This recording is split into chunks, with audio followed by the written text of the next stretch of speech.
Hello students, तो अभी start करते हैं अपन एक्सरसाइज 1.6। ठीक है, तो अभी बेसिक जो पढ़ा है अपन आपने उसके अंदर क्या है, आपको फॉर्मूले बता रखे हैं। फॉर्मूला के बेसिस पे आपको क्वेश्चन को सोल्व करना है। ठीक है, अब फॉर्मूला के साथ साथ अपन को क्या है, एक बिना फॉर्मूले के भी क्वेश्चन को सोल्व करना आना चाहिए। क्यों, कई बार आपके फॉर्मूला दिमाग में नहीं आया तो कैसे करोगे।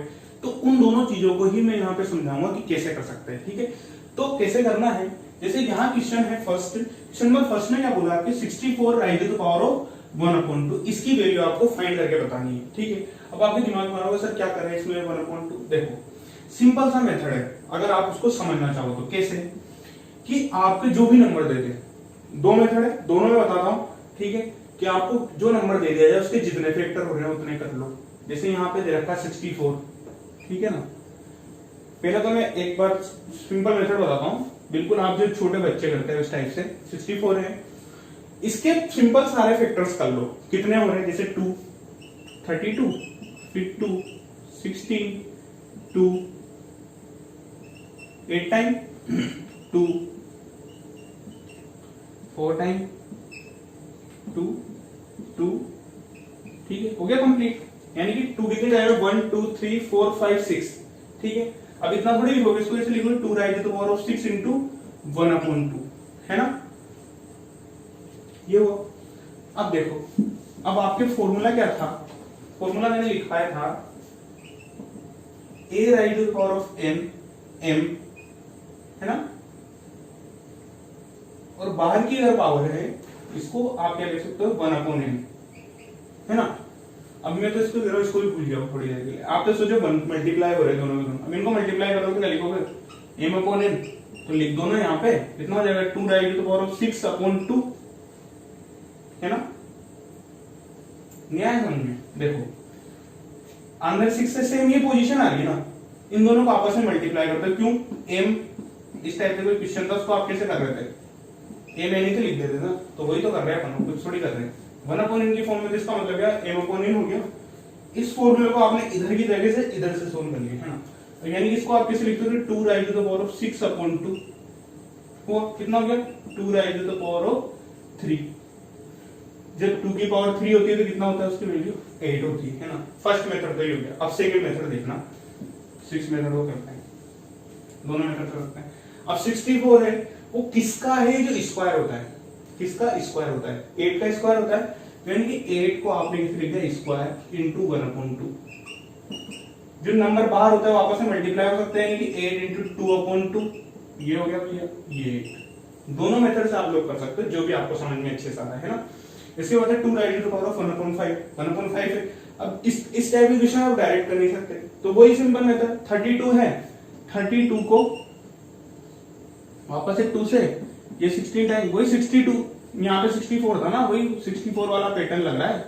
64 से आपने आगे ऊपर का नंबर हटा दिया तो 32 आ गया, और ये 8, ये 2 4 2 2, ये 1, ये हो गया काम कंप्लीट। यानी 2 rise to the power of 5 into 1/5। Same वही मेथड, कितना हो जाएगा 2 इंटू 5/5, 5 से 5 कैंसिल, कितना बचा 2, ये हो गया इसका आंसर, ये सही इसका आंसर। यहाँ पे 125 किसका, 125 को करके देखते हैं 5 से, ये 25 टाइम 5, ठीक है, तो कितना हो जाएगा 5 rise to the power of 3 into 1/3। Same 3 से 3 कैंसिल, 3/3। अब मैं तो ऐसे कर देता हूँ इस टाइप से। अब आप लोगों के लिए इस वजह से मैं ऐसे लिख रहा हूँ, आप भी धीरे धीरे करना सीख जाओगे तो राइट हो जाएगा। 3 से 3 कैंसिल, कितनी होगी पावर 1, जिसकी पावर 1 होती है वो क्या हो जाता है, आपने वही नंबर आ जाता है, तो ये हो गया 5। तो इस टाइप से क्वेश्चन को सोल्व कर सकते हो, है ना। अगर आपको डायरेक्ट ही पता होता, फैक्टर करने की जरूरत नहीं पड़ती। अगर आपको डायरेक्ट पता है कि 5 rise to the power of 3 is equal to 125, तो आप डायरेक्ट यहाँ पे वैल्यू लिख देते ना, इस जगह पे ये वैल्यू लिख देते और आपका आंसर आ जाता। तो दोनों चीजें से हो जाता है। अगर आपको डायरेक्ट पता हो तो आप डायरेक्ट भी कर सकते हो, कोई गलती नहीं है उसके अंदर, है ना। अब करते हैं अपन सेकंड क्वेश्चन।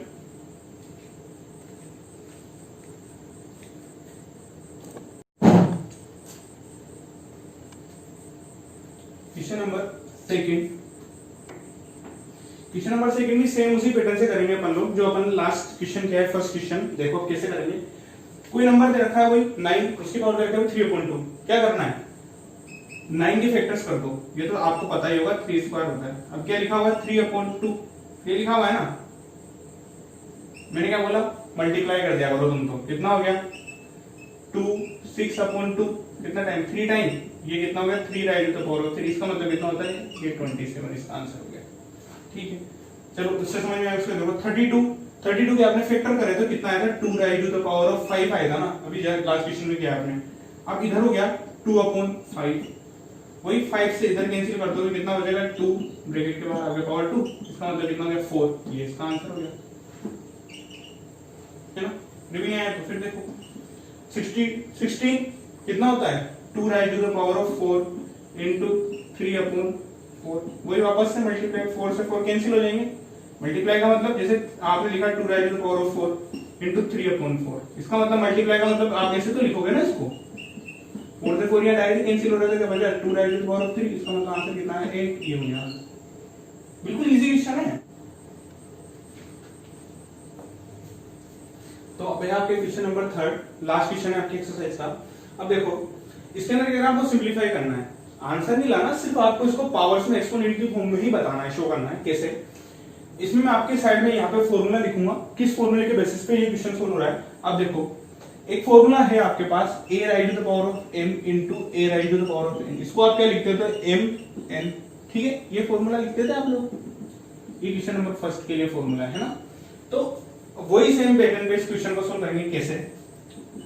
2 दोनों ये बेस देखो सेम है, यहाँ पे 2 है यहाँ पे 2 है, अब दोनों के पावर से उनको क्या करोगे आप आपस में मल्टीप्लाई करके लिख दोगे, इसका मतलब क्या लिखोगे 2/3 इंटू 1/5, इसका मतलब पावर क्या हो जाएगी 2/15, मल्टीप्लाई में तो सिर्फ ऊपर के नंबर को ऊपर के नंबर से और नीचे जो डिनोमिनेटर उसको नंबर से, यहाँ एलसीएम मत लेने नहीं जाना, पता चले एलसीएम ले लिया खत्म हो गया काम, ठीक है ना, तो ध्यान रखना। यानी कहना मतलब ये न्यूमरेटर से मल्टीप्लाई होता है, डिनोमिनेटर से मल्टीप्लाई होता है, सिर्फ प्लस और माइनस जो होंगे ना उसी के अंदर आप क्या करोगे एलसीएम लेने बैठना, ठीक है ना, समझे। आगे चलते हैं, एक फॉर्मूला था आपके क्वेश्चन नंबर 6 की,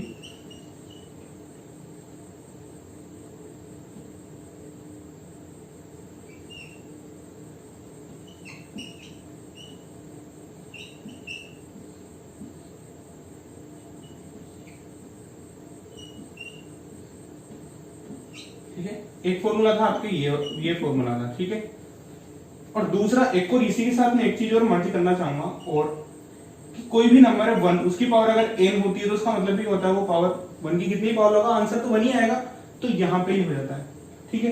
अब देखो इस क्वेश्चन के अंदर यहाँ पे 1 है 1/3 राइज टू द पावर 3, या अगर मैं यहाँ लिख दूं 1/1 की पावर भी 3 और 3 की पावर भी 3 है, तो इसका मतलब क्या होगा, इस पैटर्न के अंदर ही क्वेश्चन सेट हो गया, ठीक है, दोनों की पावर सेम आ रही है 3 3 n आ रही थी, तो क्या करोगे बाहर की तरफ पावर लेकर चल गए थे, तो आप क्या लिख सकते हो यहाँ पे 1/3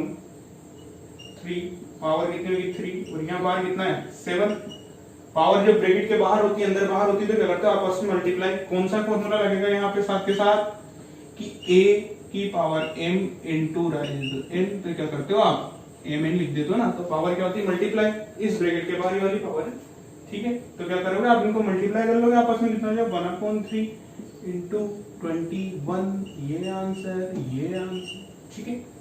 अब करते क्वेश्चन नंबर 3, क्वेश्चन नंबर 3 में भी क्या है यही पैटर्न अप्लाई होगा, नहीं सॉरी ये पैटर्न अप्लाई नहीं होगा, गलती से बोल दिया।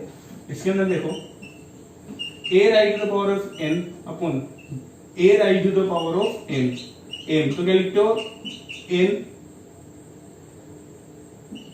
n माइनस m, ये लिखोगे कि दोनों के अगर बेस सेम है और पावर डिफरेंट है, ठीक है, अगर आप उसको न्यूमरेटर डिनोमिनेटर की फॉर्म में लिखा तो पावर क्या होती है आपस में माइनस हो जाती है, यानी कि 11 की पावर से जो होगी 1/2 माइनस 1/4। अब यहाँ क्या करोगे, यहाँ तो डायरेक्ट मल्टीप्लाई करता है, यहाँ एलसीएम लोगे, समझ गए। अब एलसीएम कितना हो जाएगा 11 इंटू एलसीएम कितना हो जाएगा 4, यानी कि 2 माइनस 1, यही होगा 2 माइनस 1, तो आंसर कितना हो जाएगा 11 raise to the power of 1/4, है ना।